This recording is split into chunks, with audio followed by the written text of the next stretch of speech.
धक्कादायक बातमी नाशिकमधून। नाशिकच्या पेठ परिसरात भीषण अपघात झालाय, ज्यामध्ये 4 जणांचा मृत्यू झालाय। एक जण गंभीर जखमी असल्याची माहिती आहे। ब्रेक फेल झालेल्या ट्रकची कारला धडक बसली। 2 ट्रकमध्ये अडकल्यानं कारचा चक्काचूर झालाय।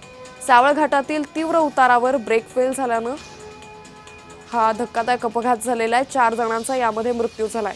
या संदर्भात अधिक माहिती घेऊयात आमचे प्रतिनिधी किरण गोटूर यांच्याकडून। किरण, पेठ परिसरात हा अपघात झाला, काय अधिक माहिती?